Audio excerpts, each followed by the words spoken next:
Mengubah nasib memerlukan kombinasi antara perubahan pola pikir motivasi dan tindakan nyata secara konsisten. Pola pikir untuk mengubah nasib, ambil tanggung jawab.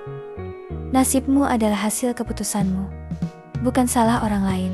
Hapus batasan diri. Berhentilah berpikir bahwa kamu tidak berbakat atau tidak mampu. Fokus pada solusi.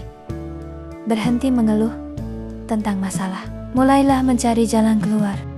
Langkah nyata yang harus diambil. Ubah kebiasaan harian. Kebiasaan kecil yang buruk, jika diakumulasikan, akan merusak masa depan. Tingkatkan keterampilan. Pelajari keahlian baru yang bernilai tinggi di pasar kerja saat ini. Perluas jaringan. Bergaulah dengan orang-orang yang positif, produktif, dan lebih sukses darimu. Kelola keuangan. Mulailah menabung, berinvestasi, dan pangkas semua pengeluaran yang tidak penting. Motivasi, pengingat, Tuhan tidak akan mengubah nasib suatu kaum sebelum mereka mengubah keadaan diri mereka sendiri. Ingat, sukses tidak datang dari apa yang kamu lakukan sesekali. Sukses datang dari apa yang kamu lakukan secara konsisten setiap hari. Agar saya bisa memberikan saran yang lebih spesifik, bagian nasib mana yang paling ingin kamu ubah saat ini? Apakah terkait karier, keuangan, atau pengembangan diri? Kesalahan adalah bukti bahwa kamu sedang mencoba, bukan tanda kegagalan. Tempo Institute. Saat menghadapi tantangan, masa depan tidak ditentukan oleh keberuntungan, melainkan oleh kerja keras dan ketekunan. Jangan pernah menyerah. Hal-hal hebat butuh waktu dan proses yang tidak instan.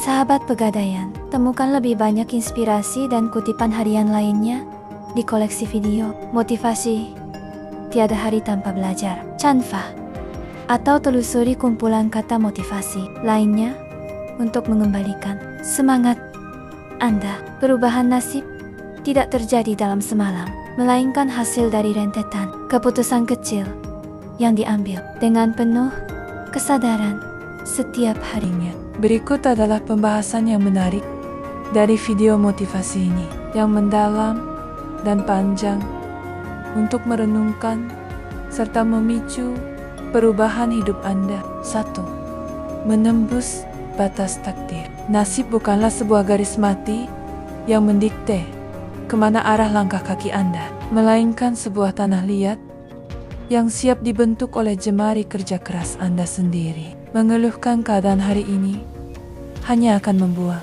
energi yang seharusnya Anda pakai untuk membangun tangga keluar dari zona keterpurukan. Jika Anda lahir dalam keterbatasan, itu bukanlah kesalahan Anda.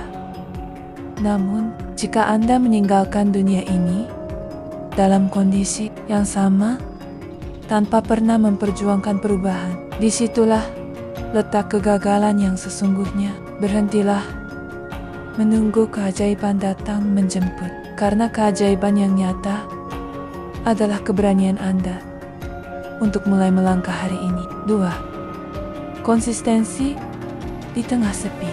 Mengubah jalan hidup membutuhkan ketabahan untuk terus berjalan saat semua orang meragukan kapasitas Anda. Bahkan ketika hasil yang Anda impikan belum juga menampakkan wujudnya. Proses ini seringkali terasa sunyi dan melelahkan, karena Anda sedang merombak kebiasaan lama dan menanam benih baru di tanah yang gersang. Ingatlah bahwa pohon yang paling kuat tidak tumbuh subur dalam semalam. Ia menghabiskan waktu bertahun-tahun di dalam kegelapan tanah untuk memperkuat akarnya sebelum akhirnya menjulang tinggi menembus langit. Jangan menyerah hanya karena hari ini terasa berat, sebab badai terdahsyat sekalipun pasti akan menyisakan tanah yang subur untuk sebuah awal yang baru. 3. Menguasai pikiran dan tindakan. Setiap perubahan nasib selalu diawali dari perubahan cara berpikir Anda dalam memandang sebuah masalah. Jika Anda terus memberi makan pikiran dengan keraguan, ketakutan, dan alasan, maka hidup Anda akan tetap berjalan di tempat yang sama selamanya. Singkirkan mentalitas sebagai korban keadaan dan mulailah mengambil tanggung jawab penuh atas setiap jengkal keputusan hidup Anda. Kegagalan di masa lalu hanyalah sebuah bab dalam buku kehidupan Anda, bukan akhir dari seluruh cerita. Ambil penanya kembali, hapus air mata yang tersisa, lalu tulislah lembaran baru dengan tinta, keberanian, dan kerja keras yang tidak kenal lelah.